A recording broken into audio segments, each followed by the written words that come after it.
A very good morning to all the delegates, faculty colleagues, and my dear students. I welcome you all to the morning session of the ongoing conference on realigning Indian agriculture for a sustainable future. There have been many interesting talks and brainstorming sessions for the past 2 days, and we look forward to another such a session for today as well. Hence, without wasting any further time, I, Dr. Amrita Mishra, Associate Professor, School of Biotechnology, on behalf of the Conference Organizing Committee, would like to invite the chairperson for this session, Mr. Sharad Deshpande.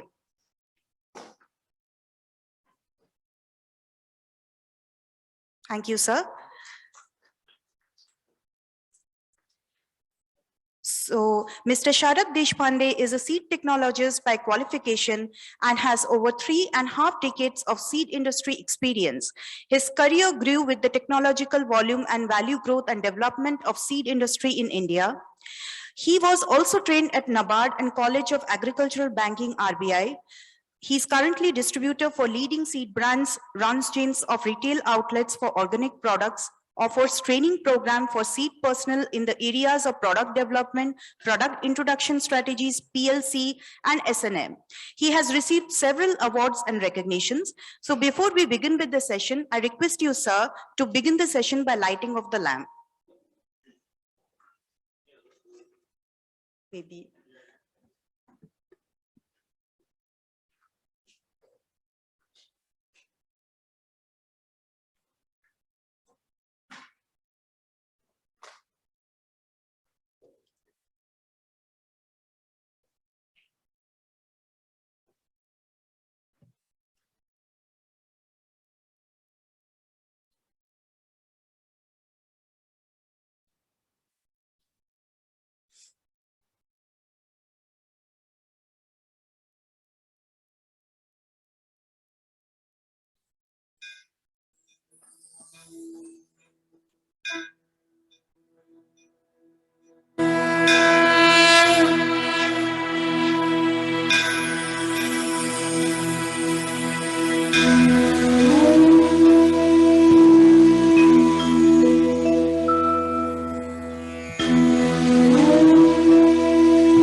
Thank you, sir. I now request you to please start the session.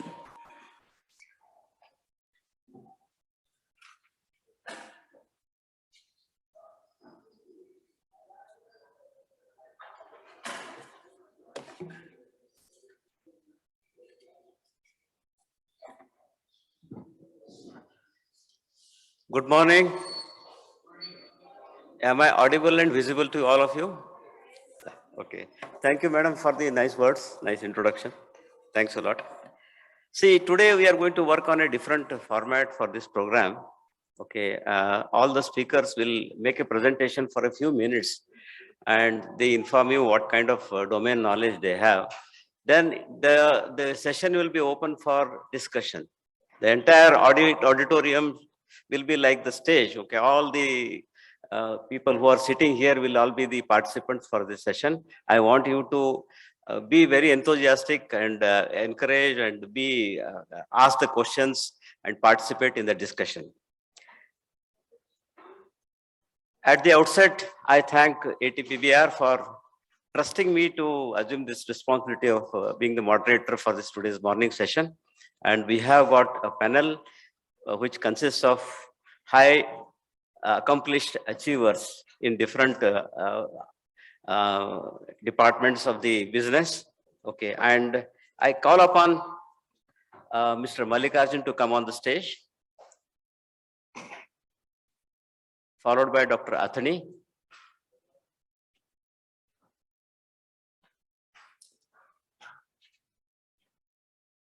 Mr. Kiran Gubba, and Mr. Hari Gopal.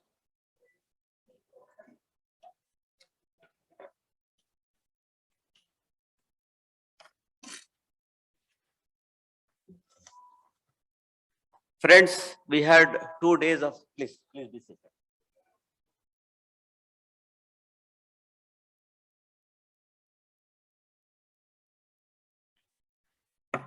We had 2 days of highly technical sessions, and today we are going to see how the science and technology is being applied. Let us have a look at the practical aspects of seed business.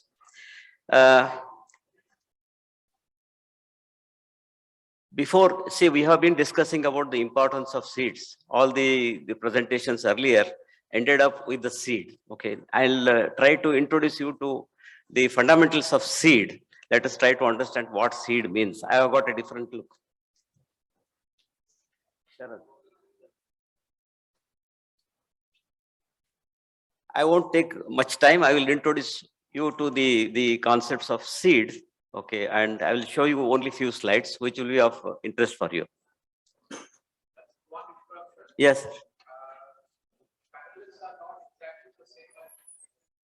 Only Mr. Brahma.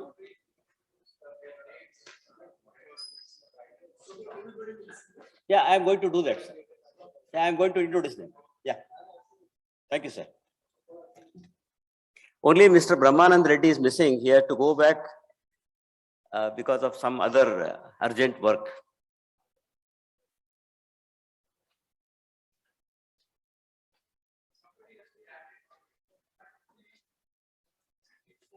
Yeah.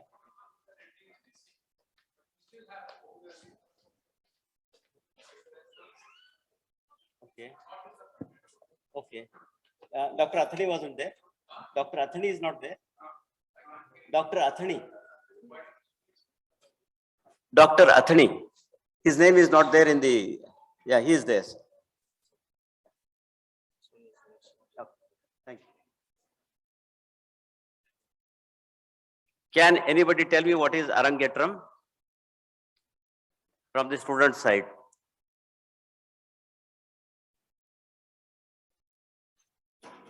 Have you heard the word Arangetram?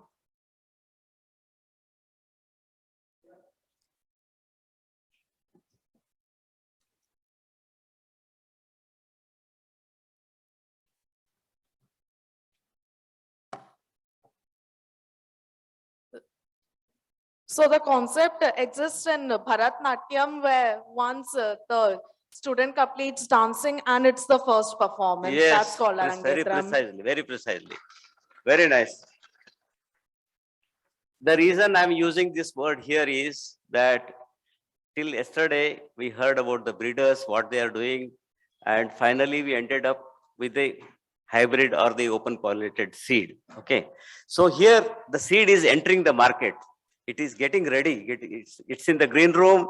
It is being tested. A lot of rehearsals are going on, and finally it is entering the market to the farmer's field. Okay, so this is Arangetram of the seed. Next. So what happens in the green room? Let us have a look at it. First is, it starts with the breeder and the germplasm, followed by the product development, trials, performance data, segmentation, and scorecard. This is the responsibility of Mr. Hari Gopal, who is here with us. Can I have the introduction sheets?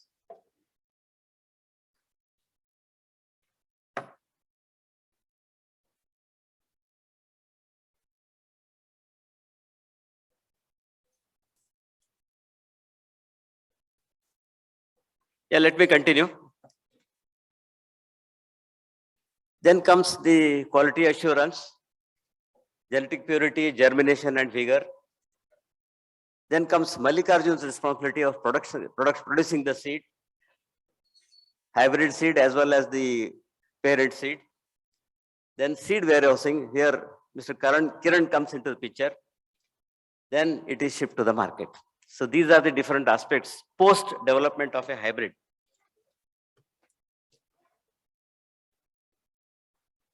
See, once it enters the market, once it is ready for shipping, These are the things which happen there. See, there are many things.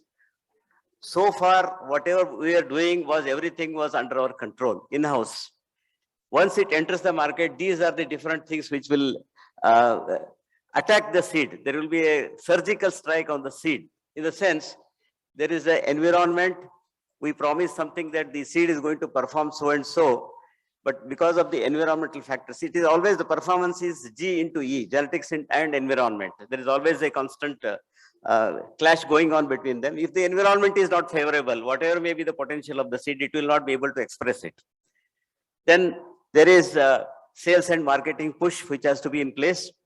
Then the trade support has to be there to see that the seed reaches the right farmer.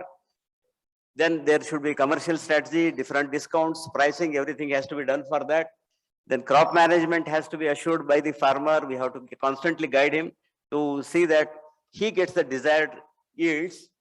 Then there is a competition. Competition is also there. And so once into public, everything is out of control. So if you look at seed, people have different perceptions about seed. Let's take the ringside view of it. Okay, it is like this elephant and 9 blinds, they feel differently. How they feel differently, let us look at it. Seed is a very important agri input. We have been telling it for the last 2 days. The quality of seed and its genetic makeup determines the outcome of farming. That is the key input for farming. See, I am trying to capture seed beyond the botanical definition, and we'll have a look at it. What textbook says?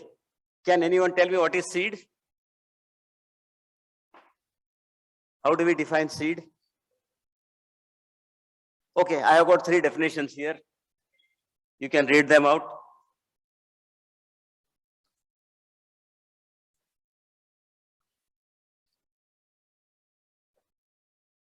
Beyond these 3 definitions, there are other definitions also. Let's have a look at it. What is seed for the plant? For the plant, it is a perpetuation strategy, because plants produce many seeds to ensure continuation of the species.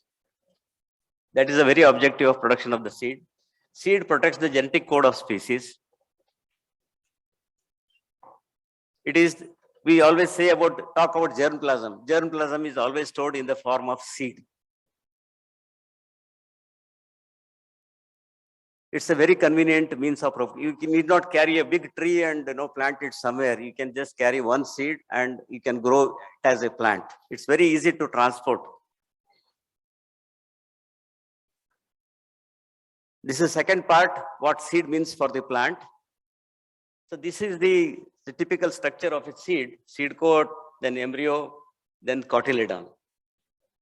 So I propose a theory here. It is child and lunchbox theory. Here the child is going to school, the mother gives the lunchbox. Okay, enough food till the child spends the time in the school. So seed is similar. It is a storehouse of enough food and moisture till it germinates and able to synthesize its own food. Seed, then it is disseminated, then the soil and the moisture, then it germinates and grows into a plant. So till that time, whatever food is required, that is stored inside the seed. Till that plant becomes, is able to synthesize its own food. To that extent, the food is stored inside the seed. This is taken care by the mother plant. For man and animals, what does seed mean? Seed is grain and staple food. Seed encapsulated in a pulp, it is also called fruit. Fruit is a kind of bribe, because we eat the pulp and we disseminate the seed. A way of enticing mobile creatures like birds and insects to ingest their seeds. Animals then excrete or throw away at a distance the inedible seeds as they move widely about the landscape. The seeds get spread over the geographies. Say the pulp of the fruit does not have any benefit for the plant, but it is given as a bribe to the consumers, so that they, along with that, they carry the seeds and spread it elsewhere. What is seed for a plant breeder?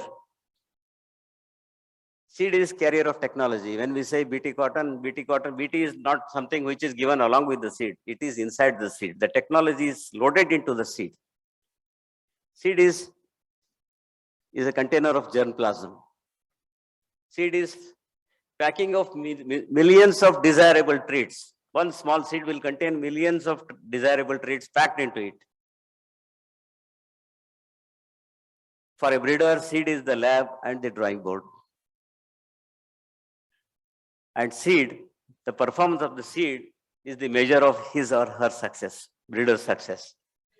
So for a farmer, what does seed mean? Seed is an assurance of income. You usually say seed is yield. That is the perception of the farmer. If I take the best quality seed, I must get that yield. That is his claim. Seed is hope for him, because once he buys a packet of seed, he starts dreaming about it. If I plant so much of tomato or so much of maize or anything, this is the income I'm going to get. With that, I'm going to perform my daughter's marriage, educate my son, buy a tractor, take care of my debts, all those things. He starts dreaming about it. Seed is a social status, pride and recognition. He wants to buy a particular brand of seeds. That is his social status. Farmer has a different, he has got a sixth sense beyond the sense of the breeders and the makers of that germplasm. He identifies many USPs in the seed, in the plant, which were not known to us. He has got the sixth sense. And this is power of seed. With a good seed, what a farmer can make out. Okay. I have given one example. 40 grams of seed is required for 1 acre of land.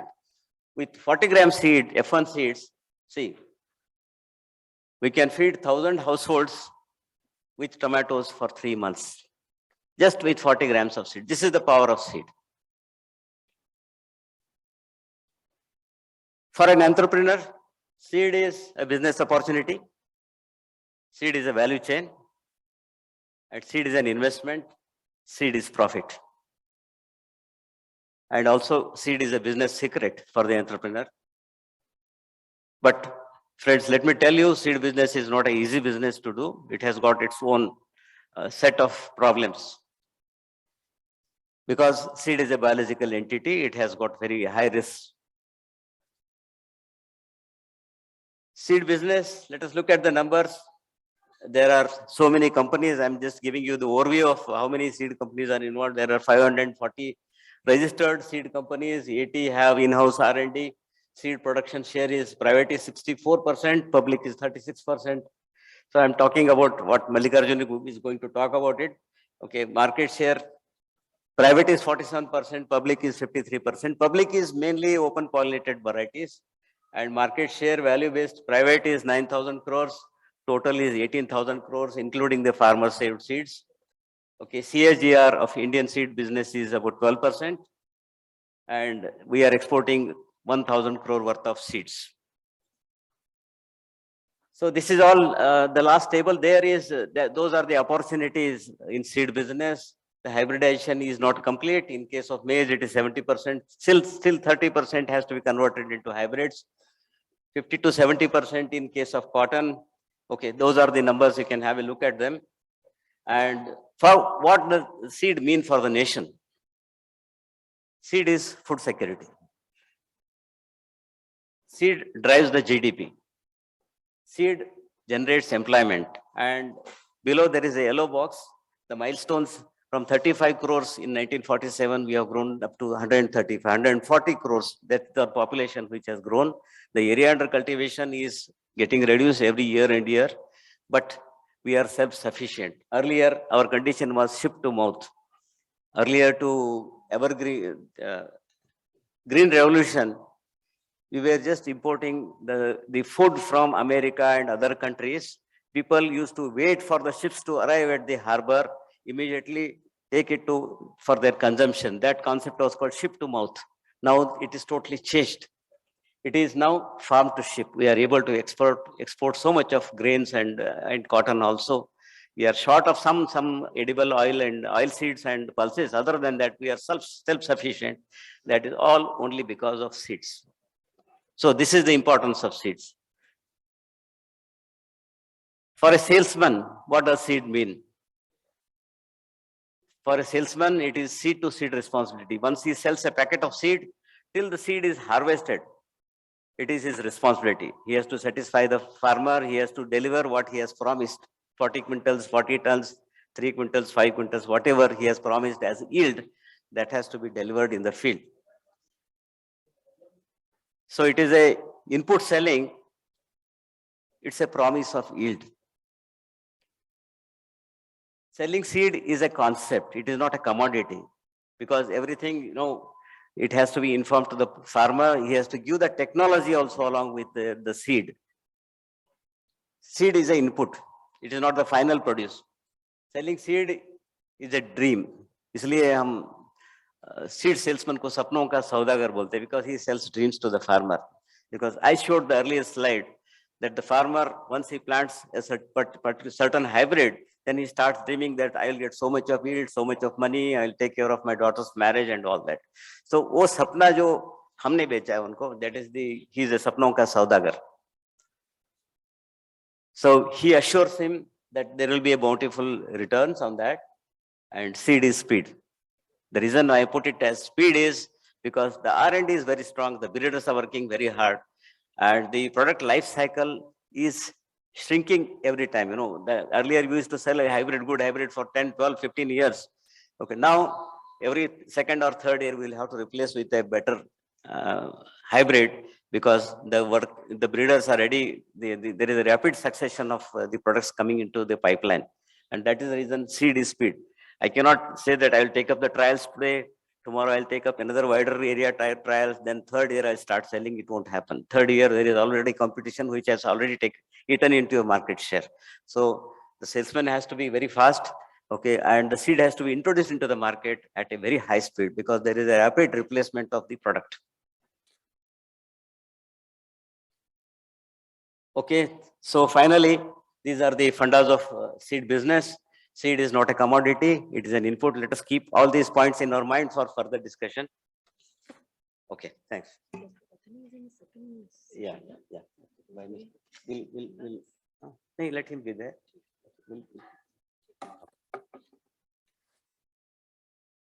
Yeah, seed is not a commodity, it is an input. Seed is a biological entity, so subject to so many environmental factors for its performance. Seed has limited shelf life. This is where Mr. Kiran Gubba comes into the picture. Let me introduce Mr. Kiran Gubba. He is the CEO of Gubba Cold Storage, a philanthropist with great passion for his work.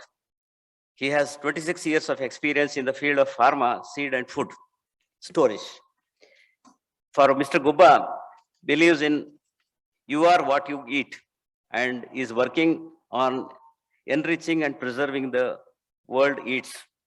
He leads the biggest pharma compliant store storage in South India, and as well as the biggest seed cold storage in India for the seeds. I welcome you, Mr. Kiran Gubba, for this session. Seed is an emotional decision for the farmer, because so many things are attached to it. His dreams, his lifestyle, his income, everything is attached to the seeds, and his prestige also. So this is a highly seasonal, difficult to forecast, sudden shifts in cropping pattern. All these factors, they affect the sale of seeds. Okay, so one has to be ready with the right quantity of the seeds at the right time. For this, Mr. Mallikarjun, he is here to introduce us to about all these aspects. Mr. Mallikarjun, I welcome you for this session. Mallikarjun is my close friend. We have started our seed journey together. I have a very close, affectionate relationship with Mallikarjun. He holds a bachelor's degree in agriculture, an entrepreneur with a passion for agriculture. If you need quality seeds, he is where you go. This is you have to knock at his door to get the best quality seeds. He is now an independent seed production organizer. He has worked with many reputed companies and farming enterprises. and he was head of supply chain in Syngenta Seeds. That was his last assignment. I welcome you, Mallikarjun, for this. Yeah. You can. We'll continue. Oh, you be seated. I'll call you. Next is the important aspect is the segmentation. Here, Mr. Hari Gopal Reddy's role comes into picture. Hari Gopal, Dr. Hari Gopal Krishna Gutlapalli. I welcome you for this session, Hari, a master's degree holder in agricultural entomology. Dr. Hari Gopal Krishna is now managing Kaveri Seeds. He is a university gold medalist. He has worked with agriculture institutions like Fresco Foods Private Limited as operations manager and Elbit India's agriculture operations head and many more. Presently, he is the team lead for the product development team of Kaveri Seeds. I welcome you, Hari, for this session. This is the responsibility of Hari.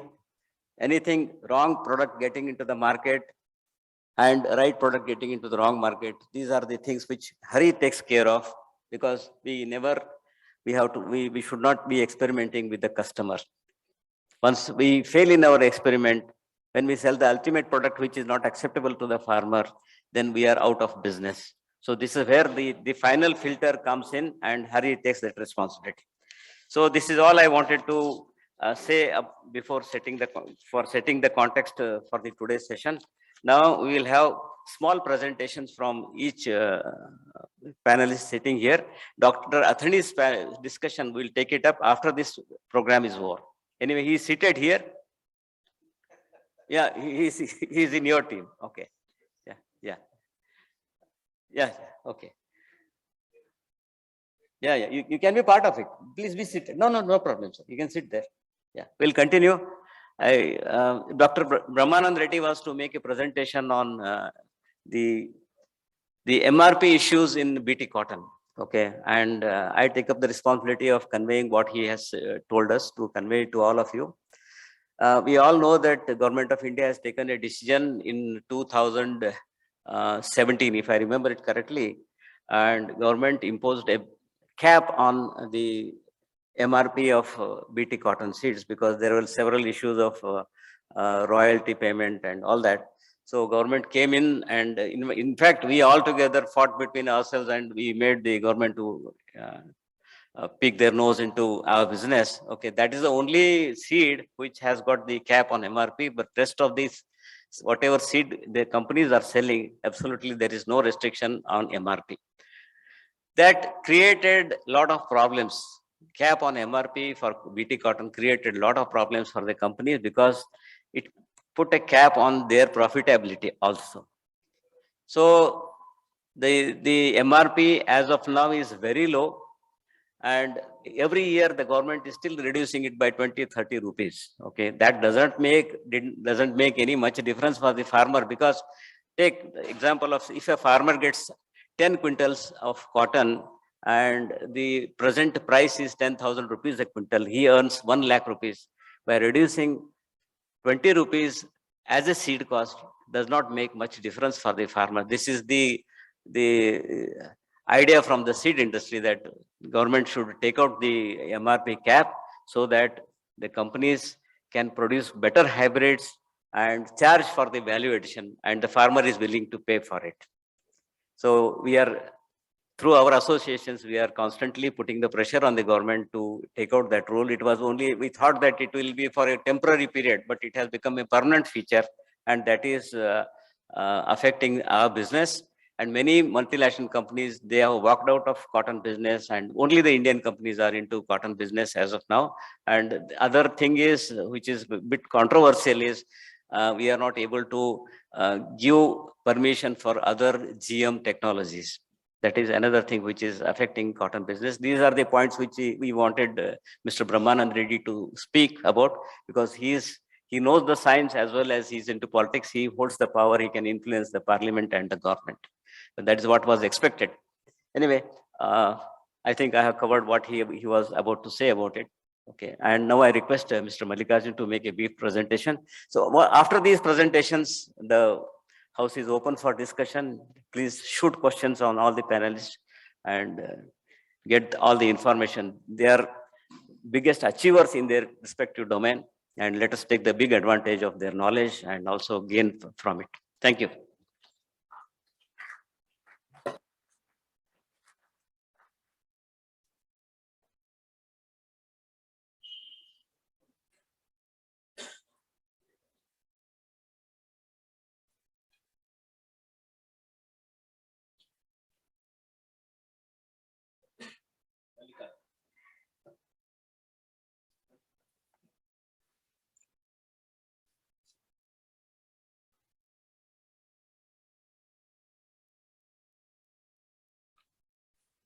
Good morning, everybody.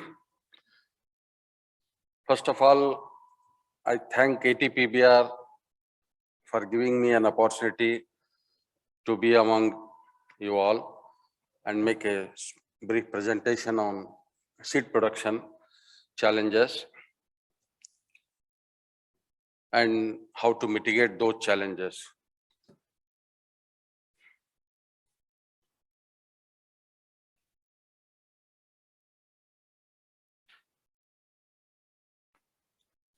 Sharad has given a very good understanding of seed and seed business background. And in the last 2 days also, from the breeders, you all have heard how a particular hybrid is developed from the breeding programs and then offered for production to produce the seeds of F1 hybrids or OPs. So we all know that India is an agriculture country and we produce since centuries our own seeds in India. Farmer used to produce their own seeds, multiply themselves and use them because most of the crops we were having only the OP varieties. Since inception of hybrids from 1960s, sir, or 70s, the hybrid seed production developed in India, starting from maize, cotton, sorghum, and then vegetables. So today, for more than 40 years, we have been producing the hybrid seeds, high value vegetable hybrid seeds and field crop seeds for all the crops in India. We produce for our Indian requirement as well as we produce for the export to European and American continents. Indian market itself is so huge that more than 1 lakh tons of maize seeds are produced in India. And when you take tomato, more than 1 lakh kilograms of tomato seeds of high value vegetables are produced, tomatoes are produced. So most of it is consumed in India and exported as per the orders to other countries. We are leaders in tomato, sweet pepper, hot pepper, eggplant, all these seed productions. In all the cucurbit crops like watermelon, melon, squash, we produce them very, very successfully. All the series of gourds, everything. And we produce a large volume of hybrid okra seeds, which you heard yesterday from Advanta Seeds, Prashant, that a very important Indian vegetable crop. And 95% of that seed is all for Indian market only. Truckloads and truckloads of high value hybrid okra seed is produced here by many companies. and we produce maize. Now hybrid rice is coming up. Pearl millet we are producing since ages. Sorghum from the beginning of 70s, the hybrids came into India. Since then we are producing the sorghum hybrid seeds. So what is important is, if you want to be a global supplier, then you need to produce with all these QQTPS points, which is quality, quantity, at the right time, at right price, at a competitive price to compete in the international market. And you need to provide the security for the germplasm that they provide you, the parent seeds, so that their IP is protected. And then we need to work in a healthy, safe, and environmental friendly environment. So we have achieved good standards in QQTPS in India, but the challenges are still many and new challenges are emerging in spite of all this. So we look at the challenges one by one.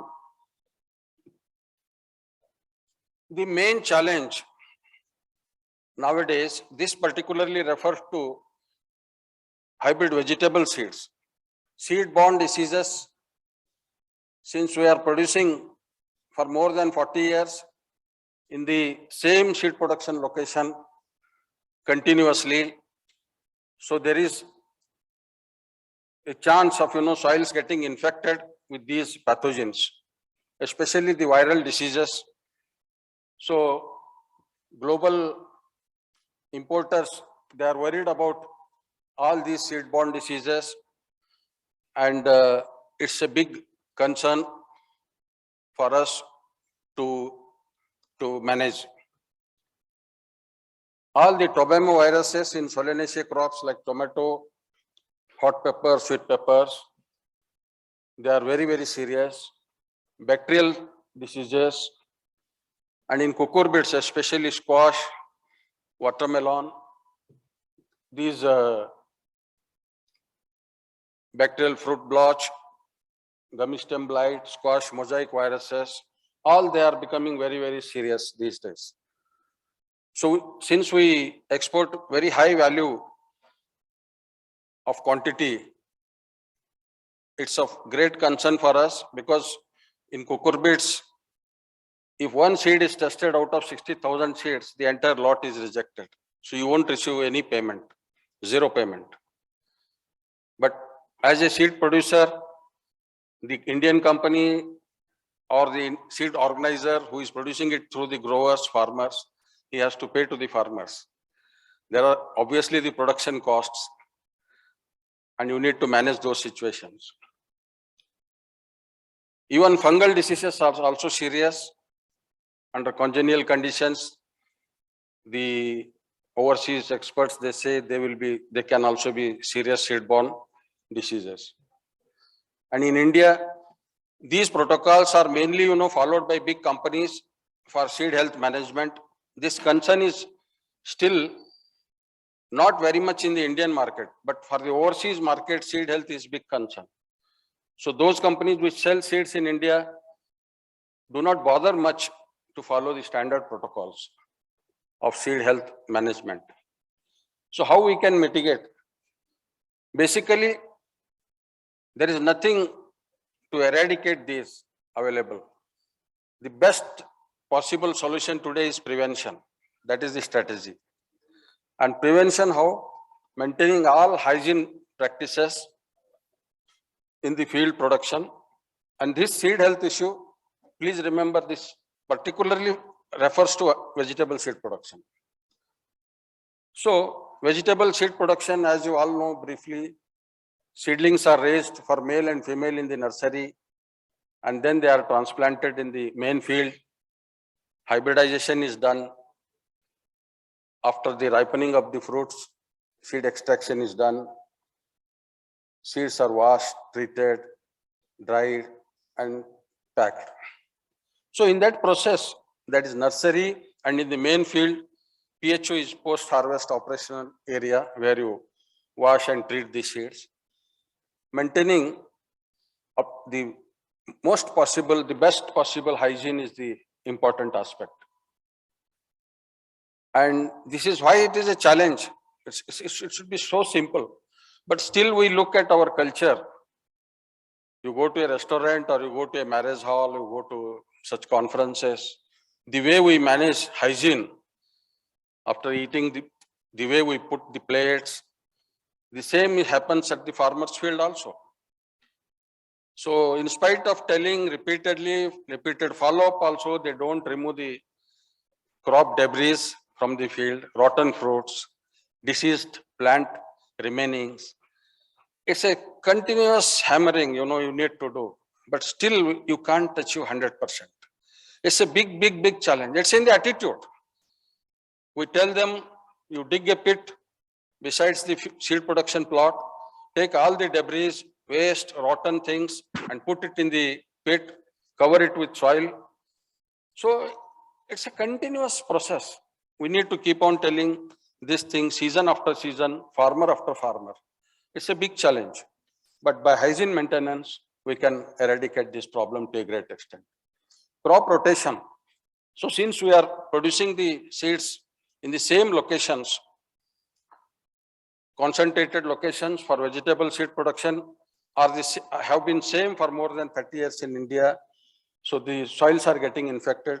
At least we should not grow for another, one crop is taken, then we should give a gap of 3 years at least, 3 seasons, so that the disease pathogens can be eradicated to a great extent. Crop rotation. Disease-free stock seeds. Stock seeds is here referred to the parent seeds, male and female seeds. So that we must ensure that we get the stock seeds from our breeders, and if you are getting it imported from the overseas, they need to be disease-free. Insect vector control through integrated pest management, and also eradicating the host plant around, especially the weeds. They harbor a lot of insect vectors and they transmit the disease. This is very key. And then we have the protocols after this for seed treatment for cucurbits with the tsunami chemical, and Solanaceae crops normally we treat with trisodium phosphate, hydrochloric acid to eradicate these pathogens. And now the companies have come up with wet seed procurement process. Earlier we used to extract the seeds on farmer's field, and then we used to get dried and pre-cleaned seeds from farmer. But now companies are insisting, we are insisting that the seeds are brought to the PHO facility where the post-harvest operations are happening.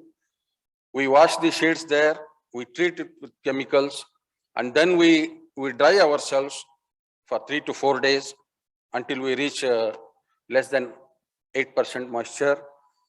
So this is the new concept of wet seed procurement from the farmer and managing it till it is dried properly.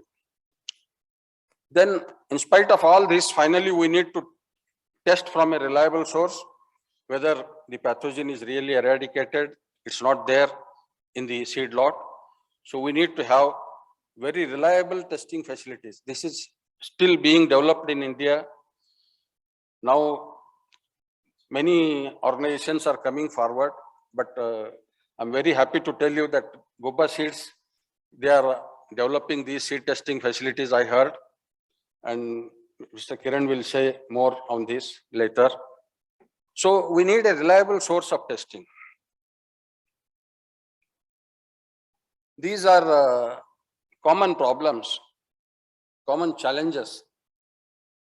We have so much population, but there are no laborers available on the farm. You must have heard this when you go to villages from the farmers. There are no workers available in the restaurants in India. Entire South India gets workers from Northeast. Strange trend has started. Nobody likes to work. In the farms especially coming back, and especially seed production, which is more labor incentive operation, the laborers are not available. You provide high wages, you provide transport facility, you provide all other facilities, food, tea, everything. Still, the tendency to work is reducing. So that's a big challenge. Labor wages, you see, 441 rupees is minimum wage per day. And seed growers are moving to commercial crops because of non-availability of laborers. Commercial crops like hybrid maize, sugarcane, soybean, these are very high yielding, and they are managing it with minimum labor and less hassles. So they want to take commercial crops. Very tough compliance requirements from overseas companies, also in India also, for child labor, minimum wage, health, safety, and environmental issues are challenged. So how we can mitigate all this? Basically, it's about training the more skilled worker force. We need to develop the skilled workers, motivate them with attractive payments. And what has happened is the work culture has totally gone. We need to bring it back, which used to be there 25, 30 years back. So that has changed. We need to provide best working conditions at the farm place, safety, and finally we have to make it with a win-win strategy with the labor and the farmer combination. We need to make the work interesting also for the laborers. There is no efforts put by any scientists. I would like to say this, or experts, that all the agricultural practices have remained the same for ages now. There's nothing has changed.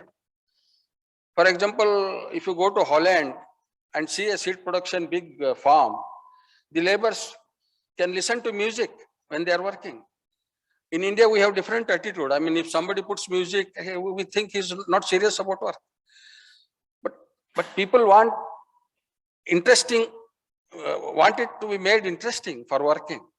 For example, in southern India at least, I think everywhere, on the tractors you see a lot of music these days.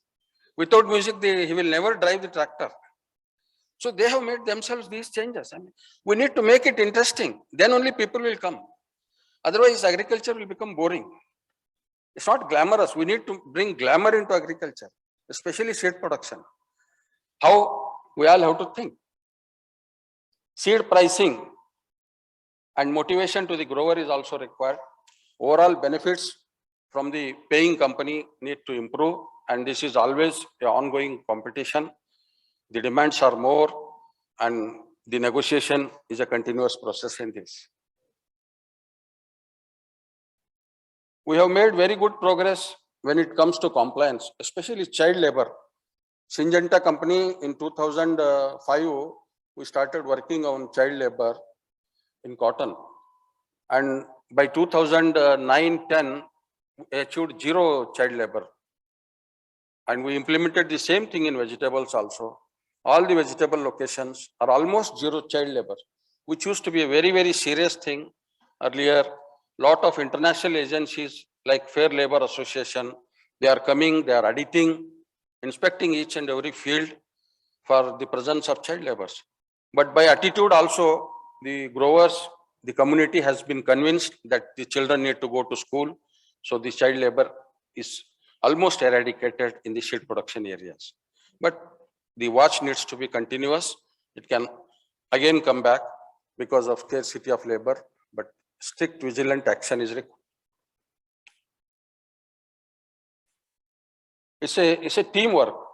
Achieving compliance in all those, like minimum wage payment. How you pay minimum wage, tell me.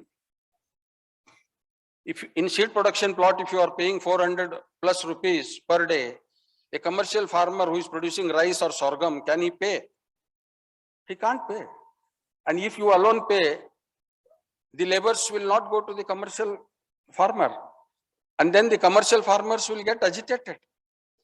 And you will disturb the balance in the society. So it's not easy. It's very easy to say you should pay minimum wages, but how to implement it? So the commercial crop prices or minimum support price, that what we discussed, need to improve. When the farmer's income improves, automatically the payment structure will change. And good thing is, nowadays, nobody can exploit anyone. That much awareness has come in India. Laborers used to be exploited earlier by the landlords, but today it's a reverse. Laborers demand actually. So you have to go request and take care of them, then only they are available. This is a good development. This should have happened, and it's happening. Okay, climate, disease and pest. Every year the climate is becoming tough. You all hear a lot about climate change, and that's happening. Increase in disease pressure, pest pressure, and most cases the seed growers are sometimes demanding very unreasonably. The companies cannot fulfill those demands. So last 2 years have been very excess rains, continued extended rainy seasons in the seed production locations especially. We could not plant the seedlings in time. So it's totally disturbed. What is possible in this case is advanced planning, making batches in sowings so that the sowing window is still kept intact. If you sow in the right sowing window, then only you will get the best crop and the good quality seeds. So sowing window you cannot miss. After the sowing has been taken in the nursery for tomato seeds, the seedlings have to be transplanted within 21 to 30 days. But sometimes the rain is so much, you cannot prepare the main field. For 40 days, 45 days, the seedlings have to remain in the nursery. Overgrown seedlings can't yield better. They can't perform. So such situations are there. We need to manage it through proper planning. We have to divide the risk through batches, and finally better crop management. Crop rotation, we have said. We need to develop new locations to avoid the disease pressure. And basically, we need to use our experience for the last point that I'm saying, win-win situation between seed grower and the company. How it is possible? You need to use your experience, your background. You need to manage the people. Sometimes there is good income. They are very happy, seed growers. And because of any reason, if the income goes down or if it becomes zero, they will not tolerate it. We have to manage. If you have 100 seed growers in a particular seed production location, if 10 of them become unhappy, they can disturb the entire 100 growers. So those 10 needs to be managed properly. How you manage? Those who have produced more seeds, overproduce the quantity, you need to pay them less, sometimes less than the contracted price. How is it possible once you made the contract? So those things are possible because of your relationship. If you have a good, healthy, long-term relationship with the growers, you are taking care of them season after season, they will also listen. They respect you. I'll give you an example. When I was in Syngenta, we were producing one chili hybrid called Roshni. Yeah. We had a target of 2000 kg production, but we ended up getting 5000 kg. And the agreed price was 4,800 rupees per kg. It was a conventional hybrid. So how can you buy those seeds? Today, there are overproduction terms and companies immediately slash the price. Up to 120%, 100% payment. After that, 50%, up to 140%. And then it is negotiable. They may or may not take the seed. But those days, it was still in the developing phase of the seed industry. So we have to procure all the 5000 kg. But the farmer leaders, because of our relations and the growers, they were so nice. They offered us, sir, you pay whatever you want. You reduce some amount. But only request is, don't stop production next year again. So they offered us to reduce 1000 rupees per kg. From 4,800 rupees a kg, we paid 3,800 rupees. We saved 75 lakh rupees for the company. And only request from them, I carried it to my boss. Mr. Dilip Gokhale was there. Madam is here. So I remember that incident. And yes, He was very courageous, a leader. He said, all this seed, the stocks, he will never worry about it. He knows how to manage the stocks, inventory. Next year, we again had 1,500 kg of production. So with that small quantity of production, we distributed one plot to each to maintain the grower base on a continuous basis. So these things, why I write there, managing people and growing together in the long term, if that is there, then people will respect you. And we have been fairly successful in managing this in the last 25, 30 years. Genetic security and these things, yeah. Two. Sometimes few varieties are very tough, but they perform in the F1 very well. They are very low for producibility in the seed production, but you need to produce them. But they are not beneficial for the seed grower. No grower likes to produce them. So that is a challenge. Cross purchasing of seeds, I mean, a company is producing their very high value seed. Another small company or any other competing company will come and buy that seed directly from the farmer. That's called cross purchasing. So it's like stealing somebody's IP. That's another challenge. There is always a demand from the companies for developing new production location because of the disease pressure. COVID-19, unfortunately, has been the challenge, a new challenge in the last 2 years. Let us hope it will never repeat again. So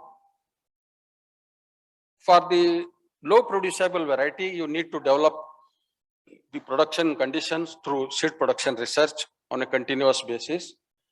And that has to be under the supervision of the breeder.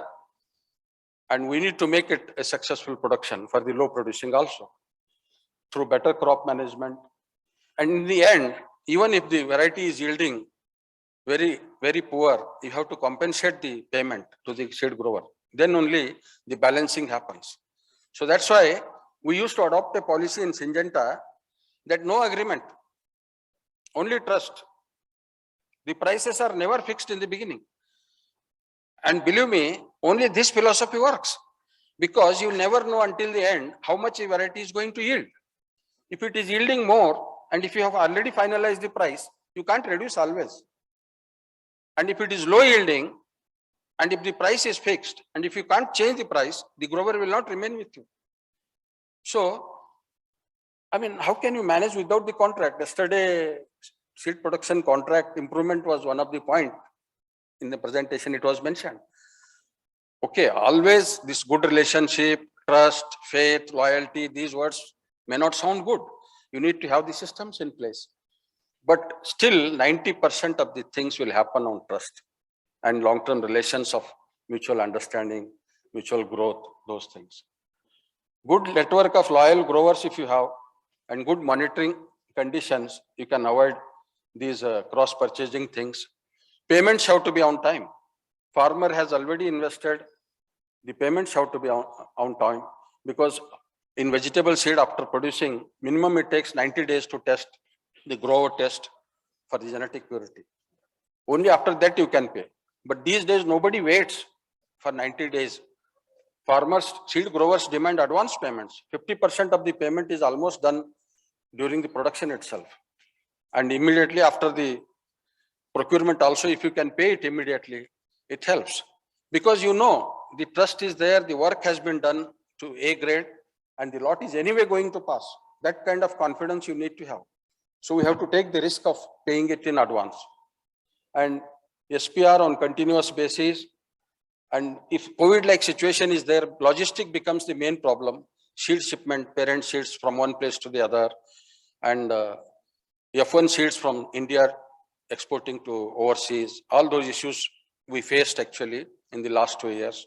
For that, the only solution is advanced planning and planning. Nothing more you can do in that. Work pressure is there these days on all the managers. Most of the time people are busy in the meetings. These Zoom calls are consuming everything, all the time of the managers. That's a big challenge. Time up, Mallikarjun. Yeah. Import, export, our procedures are very, very complex, and overseas regulatory requirements are suddenly changing. They are demanding for more declarations for the diseases. And regulatory issues on cotton, we heard. Too many companies are there. For open pollinated variety, you will not get isolation. So for all the challenges, teamwork culture has to be there. Managers have to divide the work among themselves. Then only they can devote their time for the field visit.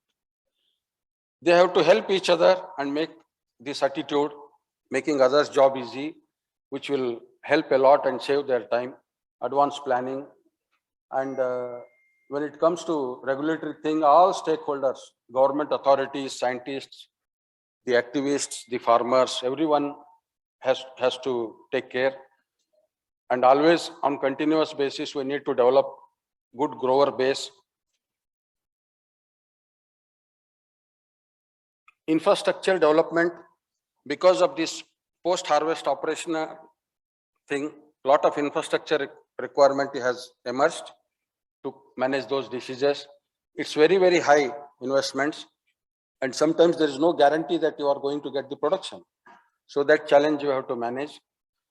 Production volume suddenly, they move from India to Thailand or China because of pricing and those competitive pressures. Here, total balancing is required. We need to achieve more higher standards in QQTPS and health, safety and environment area. We need to work as a team. We have the benefit of wide range of soils and agroclimates so that more seed production locations can be developed. It's a big challenge. Not all the farmers in all the states, they come forward for seed production. Trials have been done in many states, but still the seed production is concentrated in the southern regions up to Maharashtra, Karnataka and Andhra Pradesh. These are the main seed production hubs for more than 90% of the production of all the crops. So that needs to change, but it's a big challenge. And artificial intelligence use and IT use in seed production can reduce the burden and can reduce the laborious works. And we can go for more and more mechanization so that the labor requirement is reduced to a great extent, especially in maize, the shelling, detasseling machines, harvesting, and those things can help. And this QR code development of managing the seed lots at all the phases can avoid any mistakes of physical contamination and those things. So these are the few challenges and how we can mitigate them. This a picture of watermelon, those who have not seen. On the top, the emasculation is happening. Sometimes in watermelon, even though it's a unisexual flower, in the female you get rudimentary anthers. So companies insist to emasculate. So the emasculation is happening with the forceps and a packet is put in the evening, and the next day morning, different color packet is put. The pollination is happening from the male flower of that hybrid, collected from male flower. Same in tomato, there is no option. You have to emasculate compulsorily each and every flower. And this is emasculation happening through the forceps. This is how the male pollen is collected from the male plant's flowers. And then below, the pollination is happening there. You can see the powder is being applied to the stigma. So that's all. So finally, please don't get an impression that there are challenges and we can't produce these seeds. But successfully we are producing. Challenges are emerging. We have a great future. Those who want to come into seed production, there is a huge scope. You people, especially the youngsters, the new technology is coming up. Climate controlled seed production can be another option in the future, in the greenhouses, with soilless cultivation, because of these disease pressure and all. There, all these biotechnologies can be of great help. I see a lot of future here, and you all should look into it. There is definitely a lot of opportunity for India, for our own production, as well as for export purposes. We can earn a lot of money in this. Thank you. Thank you, Mallikarjun. Please stay back. It was a very nice presentation. You covered all the points. Now, time for, I allocate 2 minutes for questions to Mallikarjun. Yeah. Okay, next. You take the mic. Right stage of production cost analysis of new product development. Sorry, I didn't get. What is the right stages of production cost analysis of new product development? New product development, New product, that means, seed production cost. yeah, seed products. You see, seed production costs are standard. Even if a tomato variety is newly developed or a tomato variety which is developed maybe say 5-10 years back, the costs are same. Production costs are standardized. Only thing, what is changing every season is the labor costs are increasing. That's the variable cost. And because of disease pressure, there will be high usage of crop protection chemicals. So that cost will be increasing. But if you ask me in one sentence, what is the right production cost? Right production cost is the cost which you will be able to reimburse to the farmer plus the same amount of money over it. Then the seed production can happen successfully. For example, in tomato seed production, a farmer spends, we produce these days in net houses. They almost spend 70 to 80,000 rupees in the net house for producing 20 kilograms of seed. And then he expects at least 1.5 lakh rupees of total payment. So that means 50% money you have to pay whatever he has spent so that he will remain interested in seed production. This is how it goes successfully. One example of tomato. Hope I answered you. Yeah, Mallikarjun, this is also related to the producibility of the hybrid, seed producibility. Am I right? Seed producibility. Yes. Yeah. The quantity of seed you get after the pollination, everything is done Ah. per unit area. Yeah. That determines the price. Ah. Because farmer expects a minimum price for his area. Yes. Yeah. Yes. Then the See, per kilo cost will be variable. Exactly what Sharad is saying. See, in a net house, normally you produce 20 kilograms with a good yielding hybrid. Even if the farmer gets 5 kg, you have to pay 1.5 lakh rupees. That's how the prices will vary. Otherwise, he cannot. 80,000 is already spent there. On that, how much you want to pay? Sometimes you have to compensate with a high yielding variety. You may not be able to pay straight 1.5 lakh rupees, but you give him another variety which yields 30 kg in one net house. So such kind of balancing is required. Yeah. Next question. Sir, wanted to say something? Sir, He is going to ask a question there. Please give him the microphone. No, the one gentleman sitting behind you, sir. Yeah, let him complete. I'll be next. Okay. Just wait.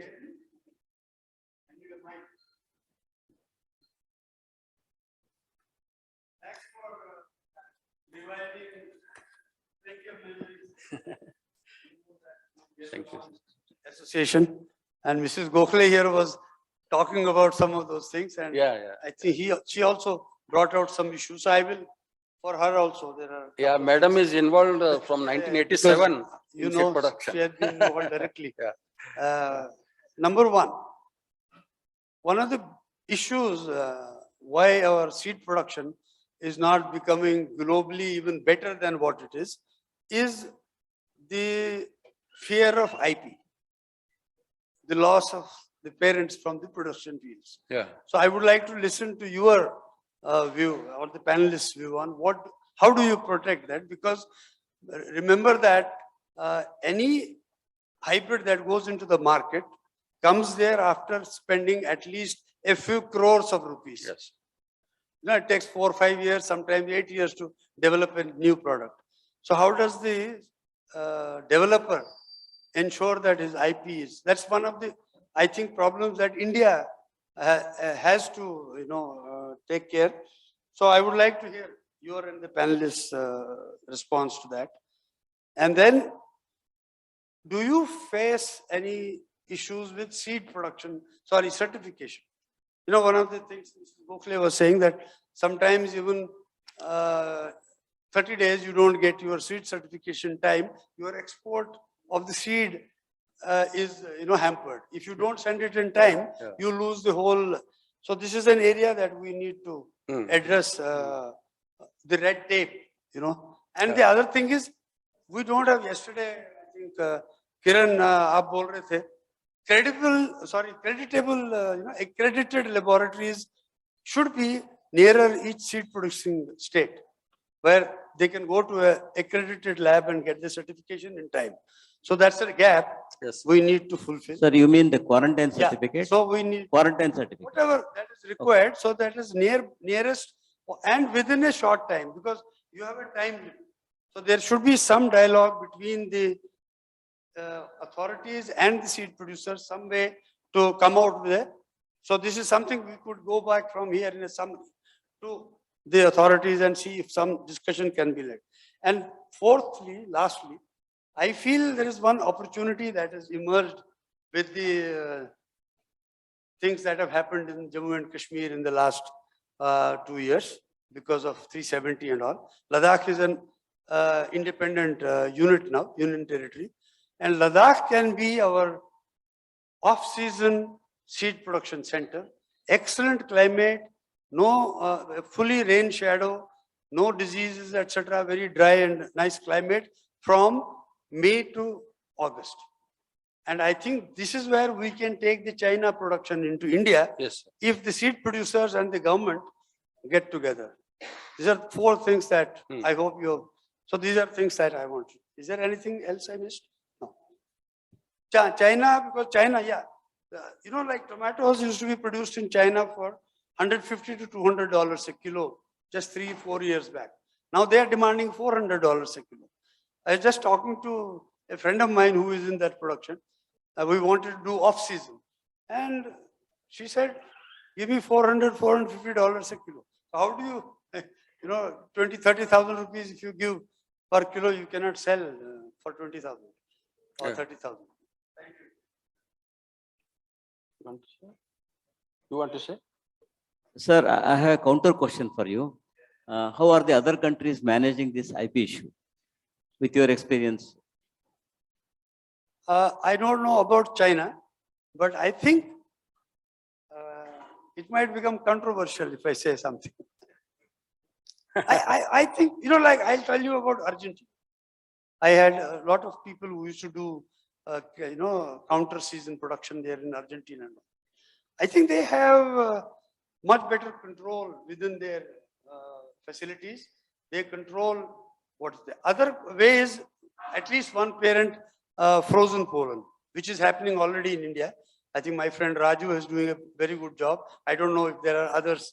Frozen pollen being used for pollination. So at least the male is secured and the female is male sterile. I think that is the answer. Pakka answer. Yeah. Otherwise, it has to be human.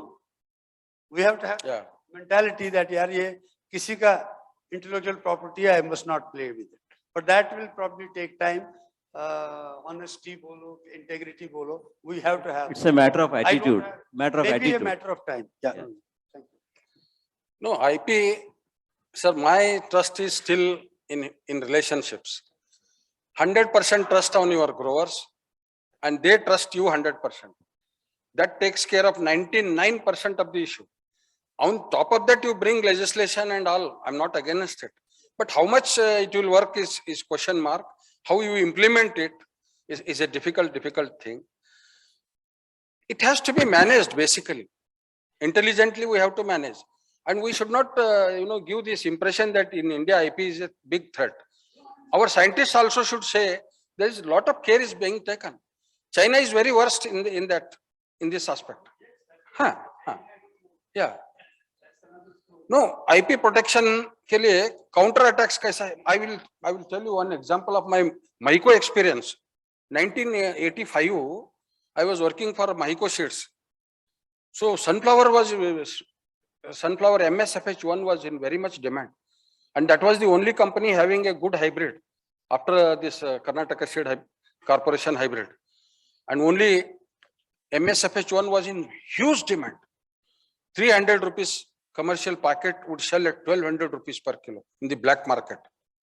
So that much demand was there for sunflower.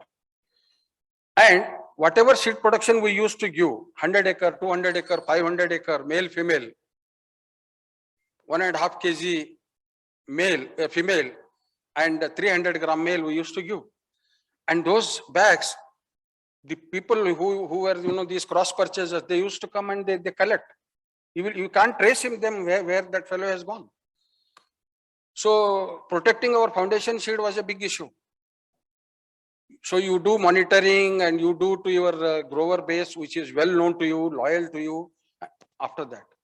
Then what company did next year, I tell you, those people who had produced with the foundation seed pouched this way in a wrong way from the company, they had produced and they had stocked seeds, lot of stocks. Company next year distributed, they wanted 5,000 acres of seed production, but they distributed 10,000 acres of foundation seed. So everyone produced the seed. And then hardly there was any demand for the loose seed. They were all collapsed. This strategy they used and it worked. I remember. Huh? Yeah.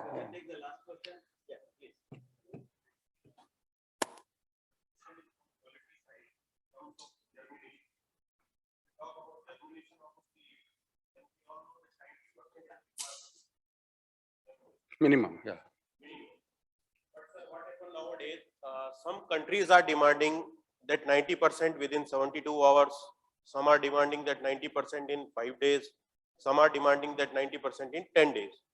So what is a global standard that we should follow? Because in upcoming days, I think it is a debate, एक debate वाला situation ना हो जाए इसको लेके. Yeah. So what is your point of view on that, sir? Basically, in the export production, especially in the high value vegetable seeds, the demand is for more than 95%. They want 95%, not 90. Okay. And now there is a term called usable seed, number of usable seed. Even in this, it may be germinating, but is it uniform in viability and all that? So these demands are coming up. So for this, we have to improve. The entire seed production process in the seed production, proper fertigation, fertilizer management, proper insect pest management, growing a healthy crop, restricting say number of fruits or quantity of production from one plant so that the seeds are bold. Yeah. After the extraction, thorough cleaning, removing all the choppy seeds manually by machine, everything, so that you reach 95. And we are producing, for example, I'm producing squash seeds. They are always above 95%. Yeah. And tomato we are producing, they are all above 90, 95. But the challenge is, some of the varieties are genetically tough for germination. So in that cases, the companies have to make a win-win strategy. Sometimes it will come only maximum, you may achieve 85%. But that time also they pay at a discounted price, some companies. This is how it is to be managed. But germination standards are going up globally, even in India also. The only way is to improve continuously. Okay, thank you, Mallikarjun. We'll continue with the next session. We have, I think, even I myself have got many questions to ask. We'll take it up during the tea time. Yeah. And personally, thank you so much. Thank you once again. Yeah. Sorry, we are running out of time. I request Hari Gopal to come and make a brief presentation, then we can take up the discussion. Hari.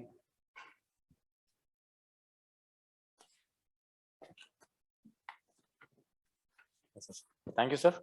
And good afternoon, everyone, to my seniors and to the students. So this is Hari Gopal Krishna. And I would be talking on one of the topic which is related to the main topic, that is realigning Indian agriculture for a sustainable future. So this is actually, I think this would be an introduction to build up my topic. So whatever I will be giving.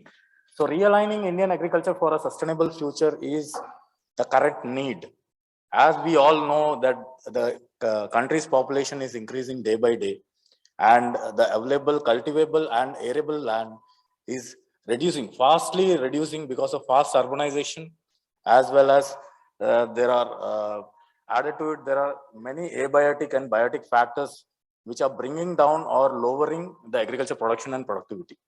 So one way to improve the agriculture production and productivity is through use of frontier science of genetics or the improved seed. So how do we build improved seed, or how do we develop the improved seed? So that would be the key thing. So the improved seed can be developed by careful scientific research and planning and proper testing, for which we need a proper testing to be done, and also to provide right source at right time. Oh, sorry. Okay, I was thinking that it would have been done. Okay. Yeah. So one way of addressing this issue is through the use of frontier science of genetics, and the improved seed can be developed by careful scientific research and planning, and providing right resource at right time at right place, and also to give the proper know-how to how to use them in right order to the farmers. So that is the thing. And for developing a new prospective products, conducting trials plays an utmost important role for identifying the new prospective products against targeted environments, against the key existing products. That is what we need to increase the productivity of the country with the new genetics, whatever is possible. So what are we going to discuss? So it would be like trials, then the objectives of conducting trials, then how do we develop an effective trialing system, and then the significance of these effective trialing system. So what do we mean by trial? The trial, it is a scientific tool for documentation of product development as well as testing of new products. So whenever it comes to the identification and validation of a new product, it not only depends upon the organized ideas, what breeder think, like say around 7 years or 10 years ahead. And so whatever, it doesn't only depends upon those organized ideas, but we need to test those organized ideas in targeted environment, whether it is coming in that way, whatever has been thought by the breeder. So a good trialing system depends upon meticulous planning and proper execution of the work through a thought out process. So the trials, whatever we conduct, they should have certain components to be fixed. These components may include like yield and yield related components, as well as the new product. It should be having good response towards biotic and abiotic stresses, as well as the agronomic traits. So if these all components, whatever we are discussing, when we integrate this through proper statistical analysis, then only we can identify a good, promising prospective product. So there are two types of trials what we do from the basic thing, from the conception when it has reached to the breeder. So there are two types of trials. One is called control trials and the other one is called as farmer field trials. So what do we mean by control trials? These control trials are actually the trials that are being managed by the research team, or we can say the breeding team, where they do their station trials as well as on-field trials. So these trials are basically done to evaluate the true potential of the new products, what they are developing, the true potential of that product, as well as its response towards biotic and abiotic stresses. So basically, these trials include large number of test entries, which are tested in a very small plot size. And initially, the number of test locations are very low for these sort of trials because of huge number of test entries being there. Coming to farmer field trials, these are the trials which are 100% managed and controlled by the farmers. And basically, we do advanced stage products after control trials. Whichever product moves to the next step or to the next advancement, those sort of trials move to the farmer field trials condition. And here the number of test entries are low, but the plot size is increased and the number of locations are increased to evaluate that particular product, the advanced product in the target geography. And we need to see, basically we do these sort of trials to see the stability of the product and its adaptability to different climatic conditions. So what are the objectives for these trials? Like, So what do we do in trial is basically we do the product evaluation, and product evaluation is a process of measuring the performance and the key traits of the new prospective products in the target environment through testing. So the objective is the main objective is that these trials determine whether the new product development process is on proper track. Because of trialing only, we can see that whatever concept a breeder has conceived, whether it is running on the proper track. Then it helps us to decide the stability of the product or whether we are meeting the end customer requirement in terms of yield and acceptability. And once we finish that objective too, then the product is introduced to the market with its package of practices.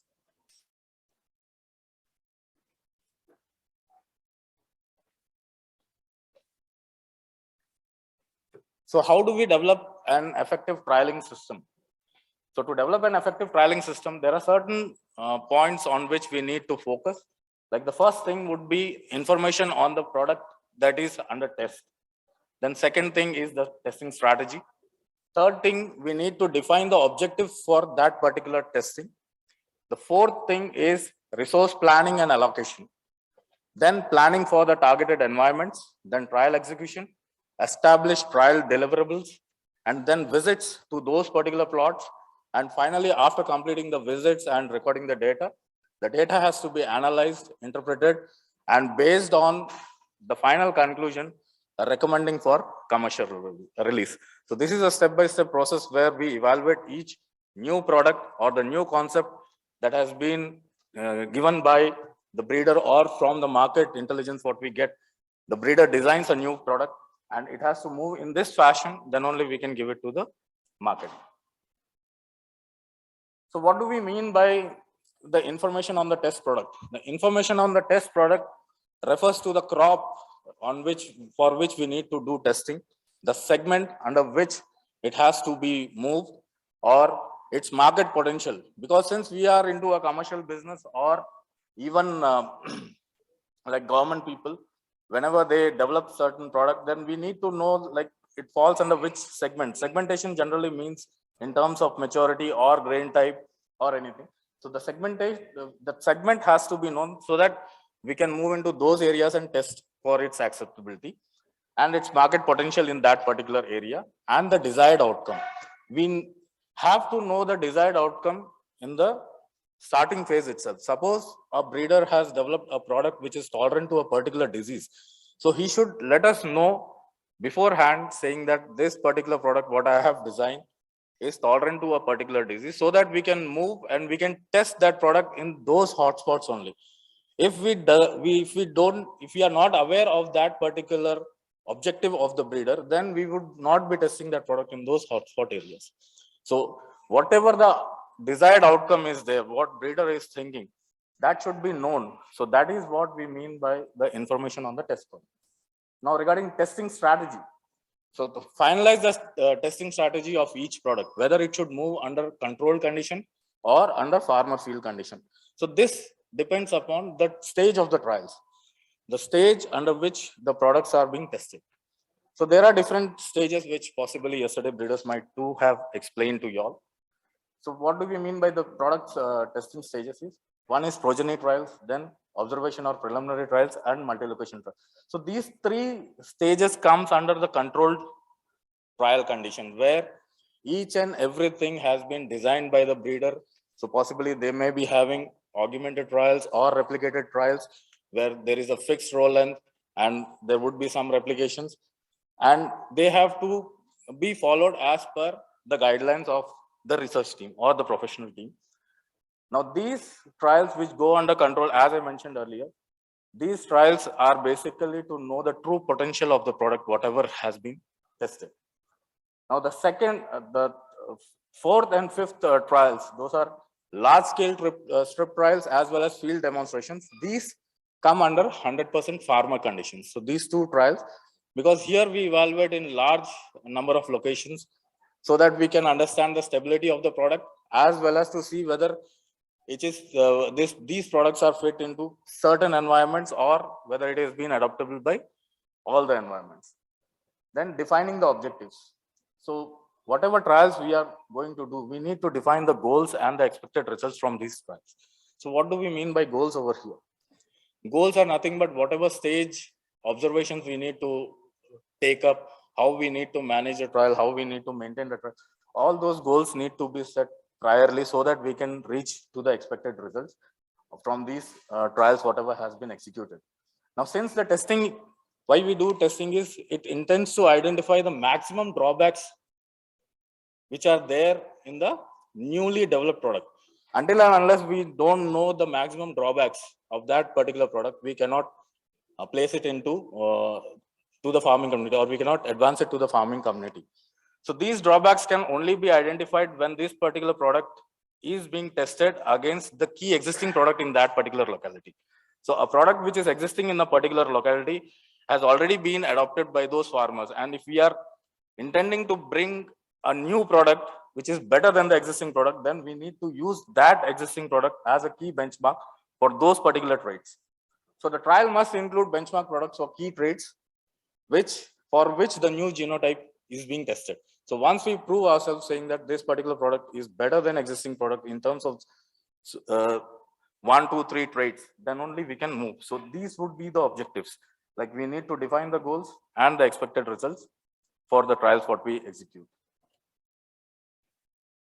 Yes, sir. Now resource planning and allocation. So this phase creates a detailed breakup for all the resources that are required to complete a successful trial. So what are the resources? What we are looking for is we need proper manpower, proper field to conduct the trial, the seed material, the equipments which are required for conducting the trial, as well as the infrastructure. And it also designs, or it also assures the number of, the measure of those resources, like the number of test products what we are going to test. These are all things what we need to plan before we are executing a trial. So the number of test products, the number of locations where it has to be tested, and what would be the plot size, what we need to talk to the farmers, or what we need to take on lease, and the equipments what are required to complete these trials. So planning for targeted environments. Now this particular phase comes for the advanced stage of trials or advanced stage of product testing. So where we are planning on finalizing the product segmentation. So to finalize a product segmentation based on its maturity, grain type, hotspot areas for a particular pest or disease for respective crop, and agronomic practices under 100% farmer management. Now there are different agronomic practices which are being followed in the country. Like we talk about Rabi in coastal Andhra, they go for like high density population for maize. Now even we are talking about high density population HDBs into cotton coming up for mechanization and all. So we need to do that thing in 100% agronomic practice of the farmer condition. Then trial execution. Sowing should be taken up as per the prescribed plan, whatever has been designed by us for the controlled trials, and the sowing should be completed in right sowing window. Otherwise, we cannot evaluate a product. If we are missing out the sowing window, then we may not get the pest or insect incidents that would have been happened if we had taken up in right sowing window. So that is key thing to evaluate a product. It should be in the right sowing window in the target environment for both these crops and against key benchmark products. Now, what do we mean by establishing trial deliverables? The efficient trial deliverables are a list of formats or equipments that are prepared, provided, and maintained to support the trialing activities. So there are different set of trial deliverables which are required before, during, and after completion of the trials. So before we execute a trial, we need to provide the manpower, the required set of documents based on trial plans, segments, layouts, and we need to also give information on the benchmark products which are to be used to evaluate our products, against which we need to evaluate our products. Then during trial, we need to provide formats regarding the trade dictionary. Once we give them the trade dictionary, then only they will be scoring or recording the data on proper time so that we can get valuable data. So trade dictionary is meant to be given during the trial. Then formats for recording key traits, both qualitative as well as quantitative, and equipment such as measuring tape, then weighing scales, moisture meters, etc. This to be given during the trial. And after trial, we need to get the data from both quantitative as well as qualitative traits. and farmer feedback on the advanced stage products. So that would be a key thing for the advanced products. So without farmer feedback, it will be very difficult for us to advance upon. Now visits, the trial plot should be visited on regular intervals for recording key traits, key agronomic traits, which will be having an influence on the economic produce, and also to guide the farmers who are handling the control trials. Now, crop tours at the time of harvesting with a key decision makers that has to be planned and that has to be done in a successful way. So these key decision makers are none other than the farmers, the respective crop scientists, the PD team members and the sales team members to critically evaluate the product performance. Data analysis and interpretation. This is the last part. Once we complete our trial, then whatever data we receive on the produce of economic importance, as well as the agronomic features like days to flowering, maturity, plant height, lodging, threshability, as well as easily measurable grain traits. These are all to be recorded and to be submitted. So once we receive this data, this is critically examined to see whether this would be fit for inclusion into a statistical model. And each trial, so while we critically examine, we should see whether this trial is free from patch. If field is having any patch effect, then it will mislead us to identify a proper product. And the trial plot should have optimum plant population. Then it should be free from all natural hazards like bird damage or animal damage, so that we have a good population and we can evaluate the products properly. So all the data which are qualifying on these above criteria are pooled and analyzed for stability as well as other traits. There are a number of statistical models which are available to analyze this data. Now, selection of an appropriate model is to be done to obtain the choicest information and to draw valid conclusion. The inferences that are drawn based on the data analysis and farmer feedback, which is considered for the advanced stage products, for product suitability to various geographies and its competitiveness towards the existing products. So that is how we design and we follow for conducting a good product development thing, or to evaluate a good product. Now, what is the significance of trialing? So the efficient trialing system is basically the backbone for any new promising genotype or product on which the entire product development process is built. Inefficient evaluation may lead to a colossal loss to the farming community. If we are not efficiently doing our trials and if you are not efficiently evaluating a product, then we will not only be advancing good product, but we will be advancing something which is inferior and which will be creating a loss to the farming community as well as to the organization, because they would be investing a lot of money in producing that seed. So any successful product life cycle depends upon its maintenance breeding, then quality seed production, and prevailing biotic and abiotic factors. So any incorporated gene defect in the genotype for a specific biotic and abiotic factors leads to the decline phase. That is why we need to, every 3-4 years, why we are bringing a new product into the market, because there are certain factors where this gene defect happens and the product moves into a decline phase. And once the product moves into a decline phase, that is where this product evaluation thing comes up, so that we can continuously give a new product through evaluation to the supply chain or to the seed chain.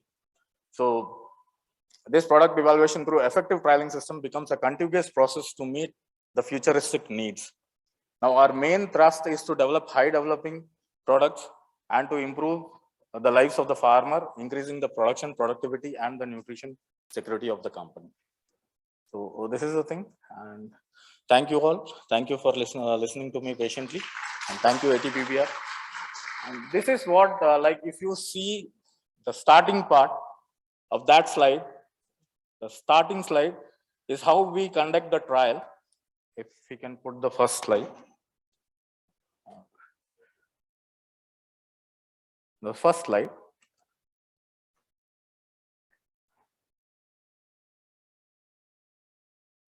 So this is how, though there are two different crops, this is from our paddy field.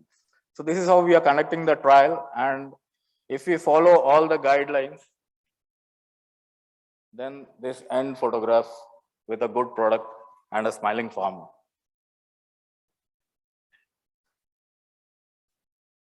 So this is the end product what we get if we evaluate properly. Thank you.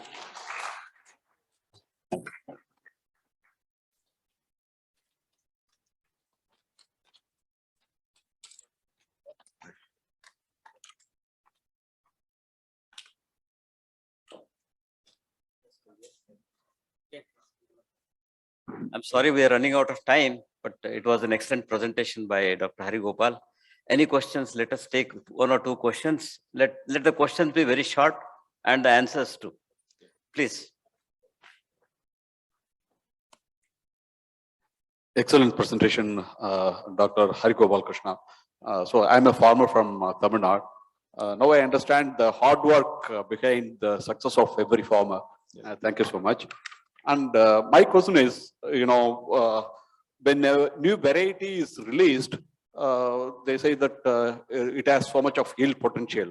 How do you, determine this yield potential? Besides, the yield depends on so many factors, abiotic and abiotic. Is there any standard procedure? Is there any statistical model to determine the yield potential? Another one is, for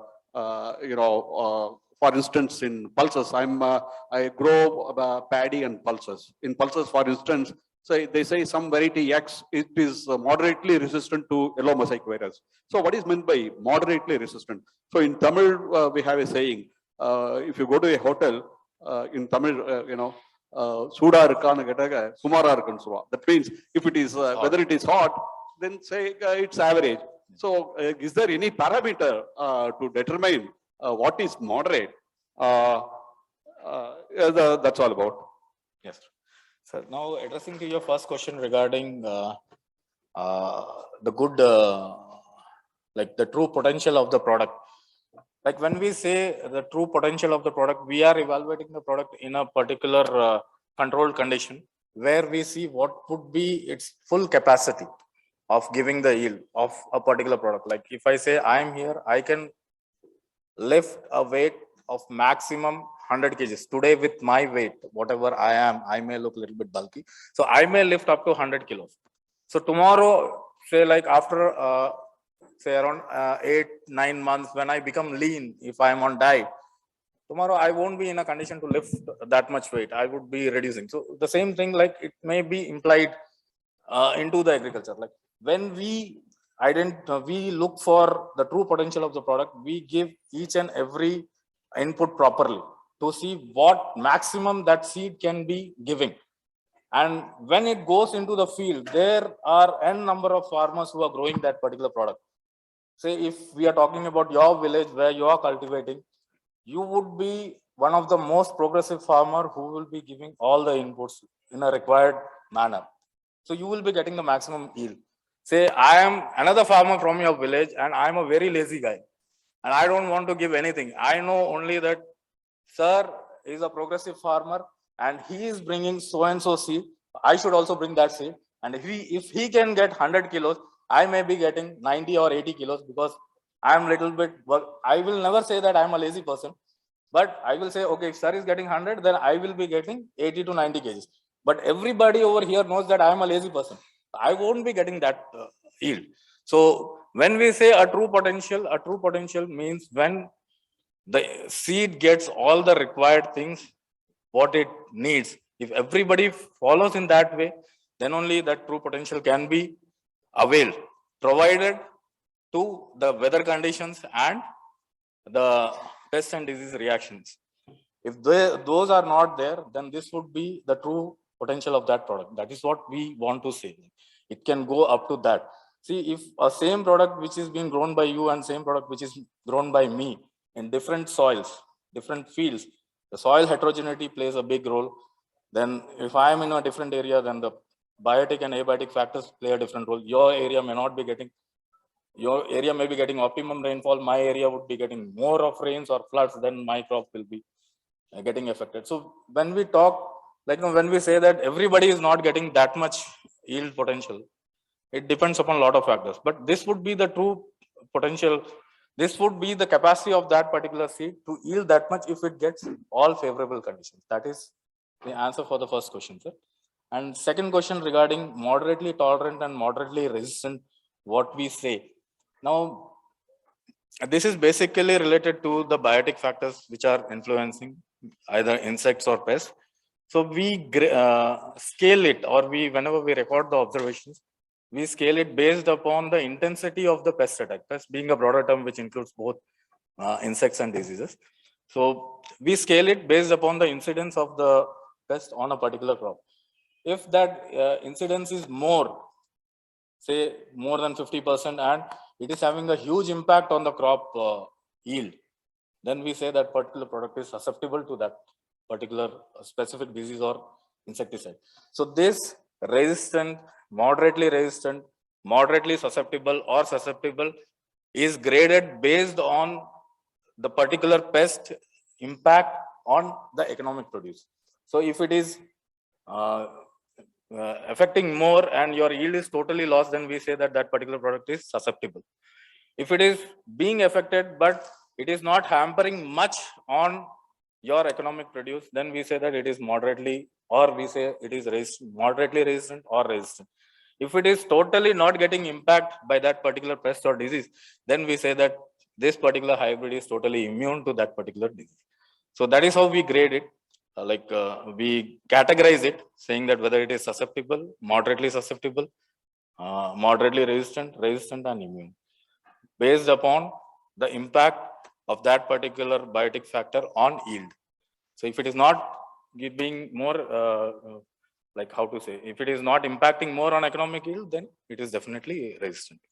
So that was the thing. Yeah, no company says that a particular hybrid is resistant. We safely call it tolerant. Tolerant. Okay. Resistance becomes a very tall claim. So all the companies avoid it. We just label it as resistant, tolerant. Okay, Hari. Last question. Yes, sir.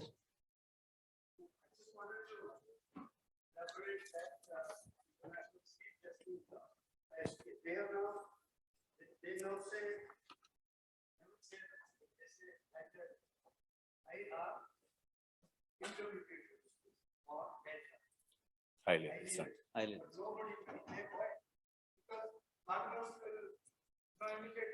Yeah. That's true. That becomes an issue in consumer forums. Subject, yes. Yeah. Any more questions, please? Questions? Yeah. Sir.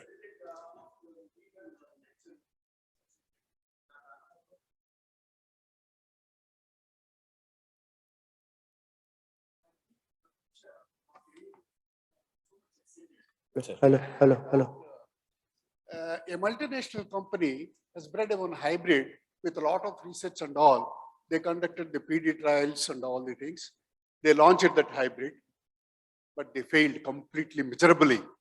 They withdrawn that hybrid, but they invested a lot. When that hybrid introduced it to the Indian market after PD trials and all, it was a great success. More than 10 years, it was the leading hybrid.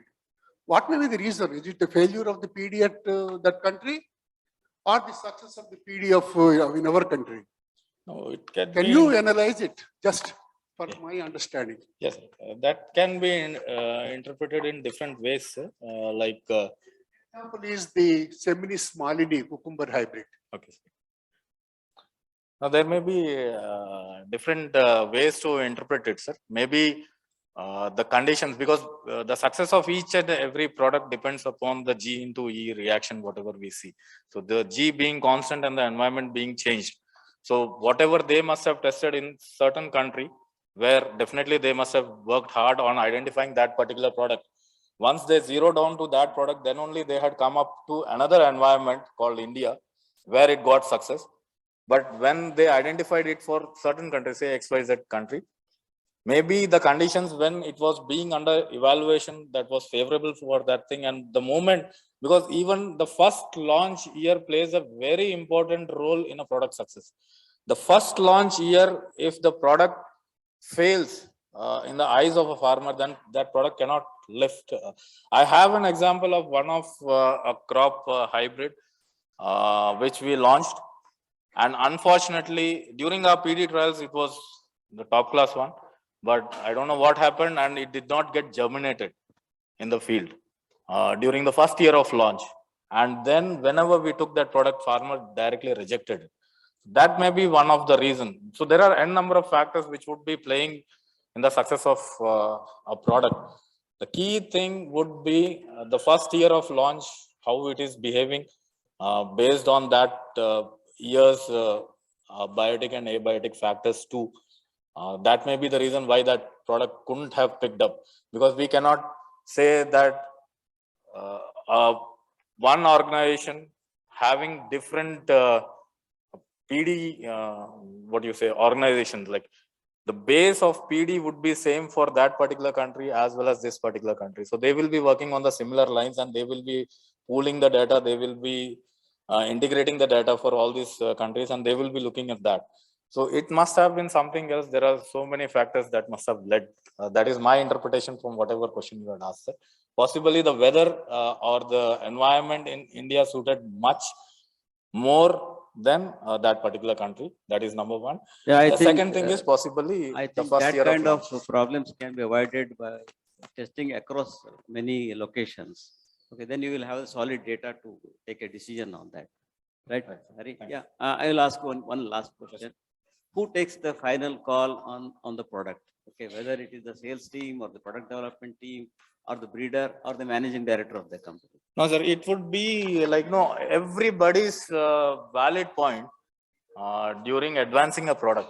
See, whenever we advance a product, everything should be taken in a positive way. Whether I may be on a lower, like what we say, on a lower hierarchy, and maybe the director of the organization is on a higher hierarchy.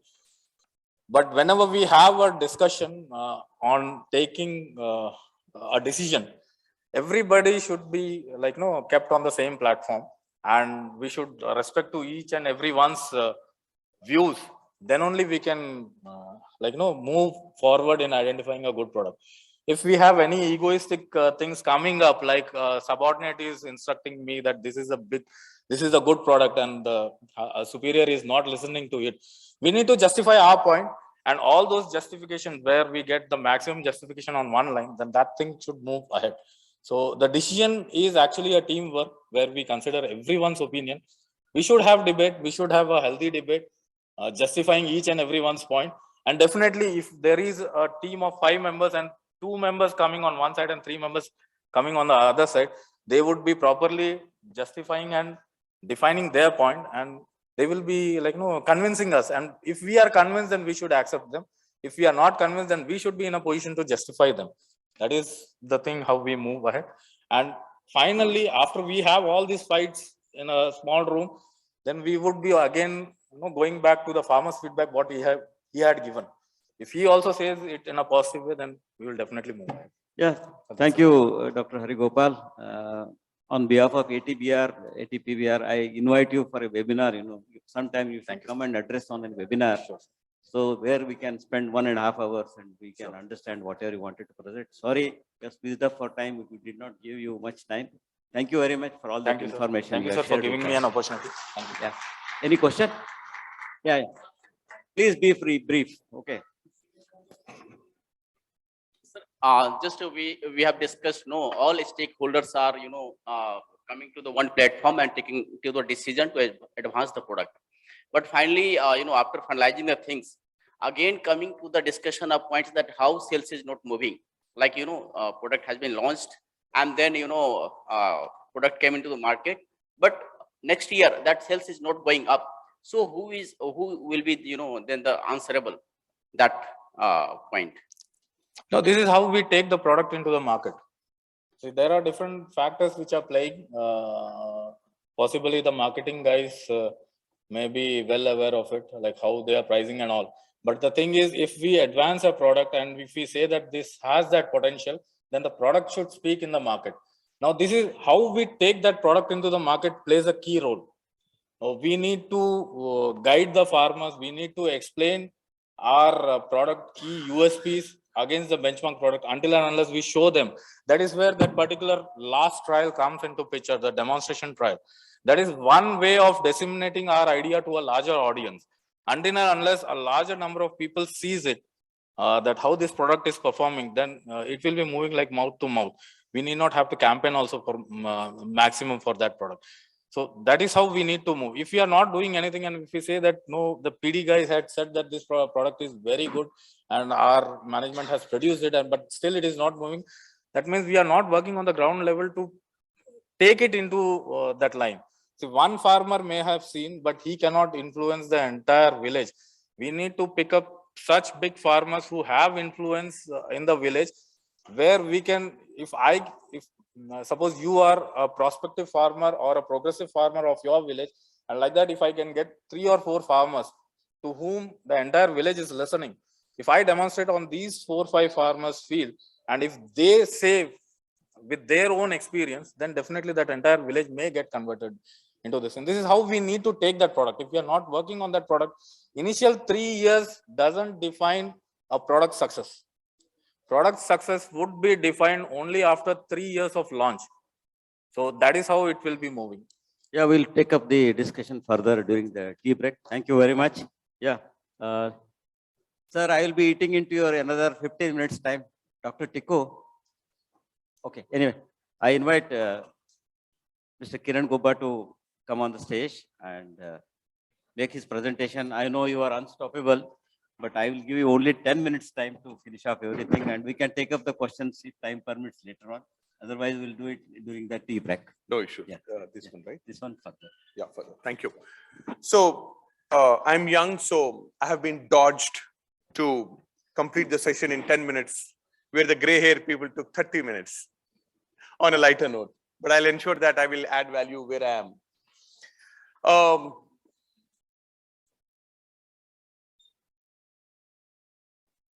Okay. So okay, there were some slight changes in the PPT. I mean, the wrong PPT came up, but however, I'm sorry for that. If you look at in the last 3 days, there are some people who, who are here. Like, I was speaking to Mr. Das Gupta. He was saying that he started his career in 1973. That means the year I was born. And Mr. Tikku is probably close to 73, and there are many gray hair here and sitting in the auditorium. So students, for you, it was a mind-blowing, priceless opportunity, probably all put together. Students, I request you to listen to me for at least a couple of minutes. I know you're busy chatting, you're busy talking, you're busy in the social media, nothing wrong about it. That is how the young gen is now. Because for you, all it's about is books, pass off. But trust me, probably 1,000 hours of all this, I'm talking in the interest of you and not for myself. I know how to run my business. I know I might have fallen 100 times or 1,000 times in the last 27 years of my career.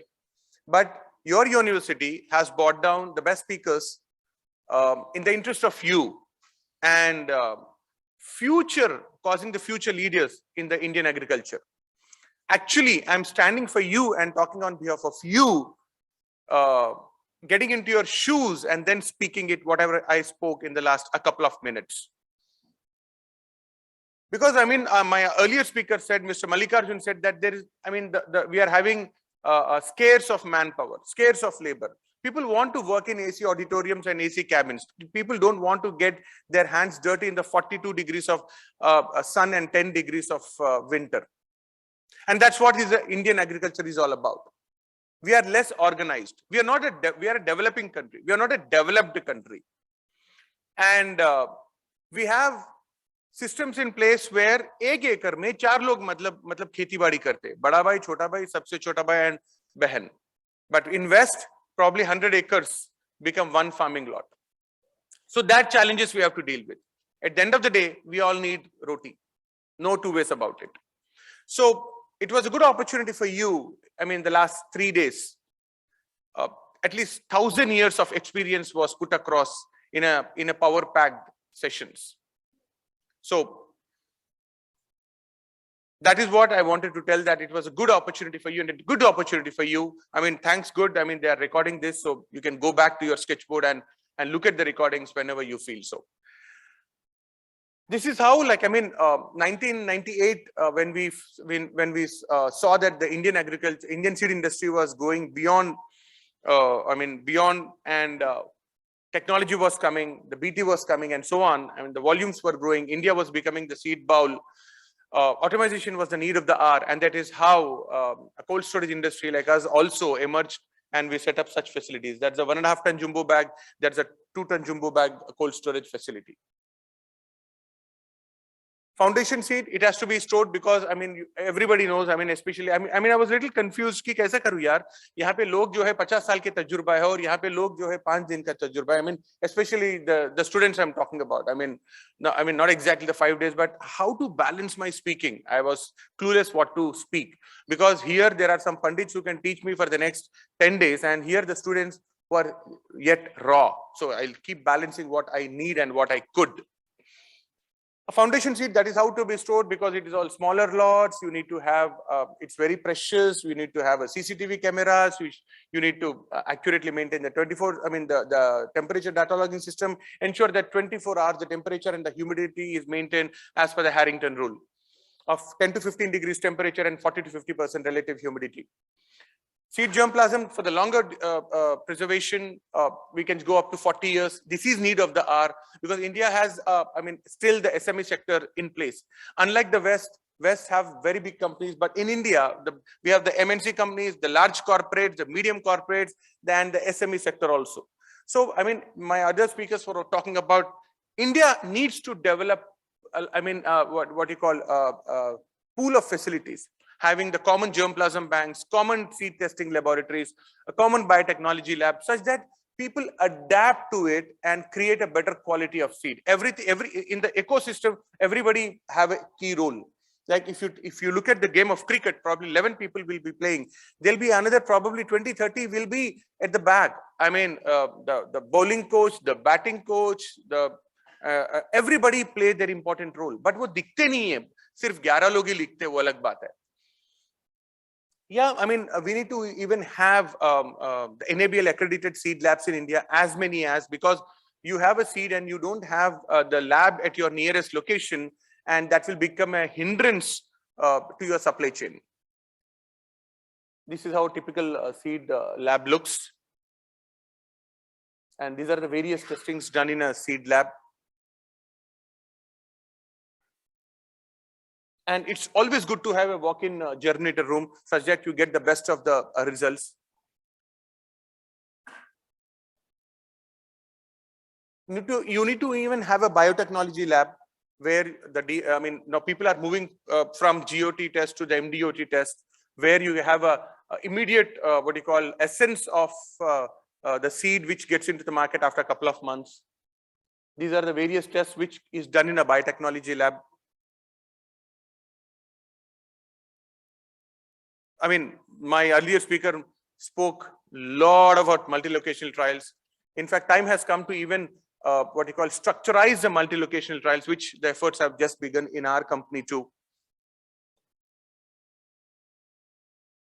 And this is how technology can be used in the trial services. I'll not speak much because my earlier speaker spoke 10 times of what I can speak. This is typically how a seed cold storage looks. It's paneled. It's 4 sides insulated panel. Even the flooring is insulated because the temperature doesn't seep. Even the roof is paneled, 100 mm, 150 mm, depending on the thickness of the, depending on the temperature which is stored. You need to have a mobile-based inventory system now. Today's, I mean, when things are so versatile, I mean, the client must know at a click of a button the age of the seed.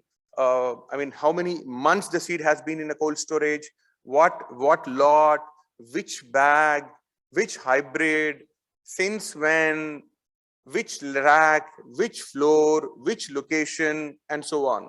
We need to give a multi-phased report to the client, such that at a click of a button, he should only focus on his packing or his dispatch or his R&D and such that. I mean, in fact, I keep talking about we, the allied industry, because we belong to the allied industry. Like, I mean, India should start thinking like a Fortune 500 companies.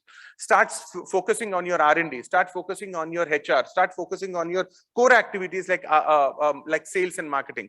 Give the non-core, activities to people like us, like the warehousing or the processing or the packing or even the production or the biotechnology lab or the seed lab or the multi-locational trials and the seed cold storage and so on, such that we put the best lean thinking we do, kuch to jugaad karte hain, but still give the best output to the Indian seed industry, such that they focus on the core things.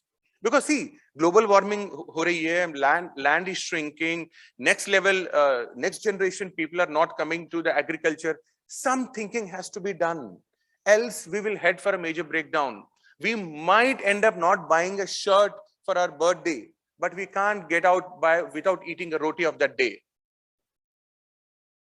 These are the various inventory reports, what I already spoke, that actually adds to the supply chain of the seed industry.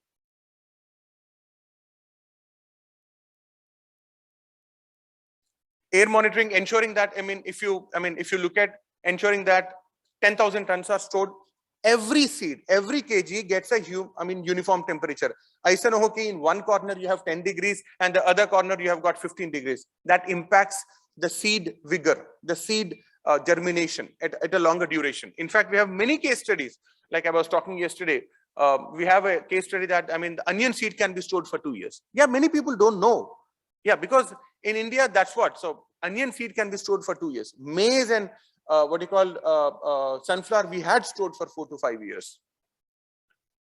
Ensuring the thermal tracking. See, the cold storage, many times you will have a impact damage or the rats eating out the insulation properties, or jab banate samay, there might be erection challenges. There, if you look at the middle image, that is how the naked eye looks. On the right side of the middle image, on the left side, the thermal tracking camera looks. Where वहां पे temperature शायद 25 degree हो सकती है, and actually inside the cold storage somewhere 15 degree होती है. So when you store 1,000 tons and suddenly you get a sense that अरे 200 ton खराब हो गया and बाकी का 800 ton ठीक है. So we did had such instances in past. Same chamber, 100 tons fail and 1,000 tons are good. How come?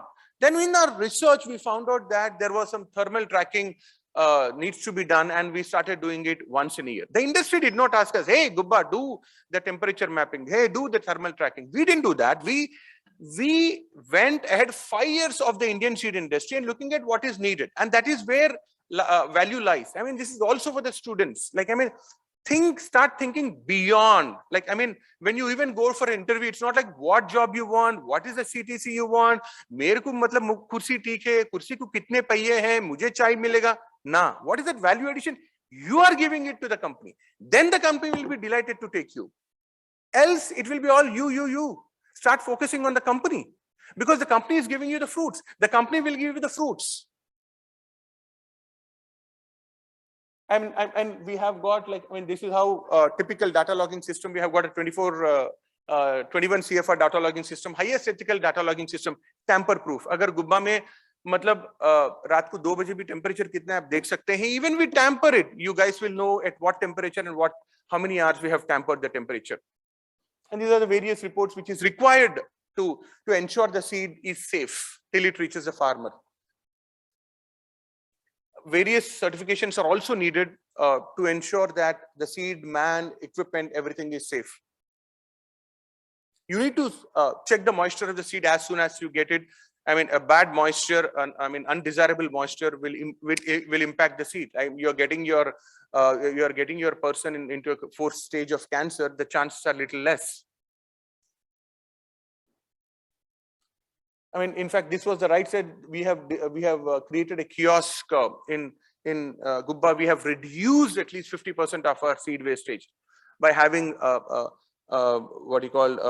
sewing machine, some bags, some systems in place, such that these are the small things which needed to save the seed. Safety practices are a must. No two ways about it. Don't wear a helmet because you'll get away with the police challenge. No, wear a helmet to safeguard your head. Your family is waiting for you back at home. This is an app.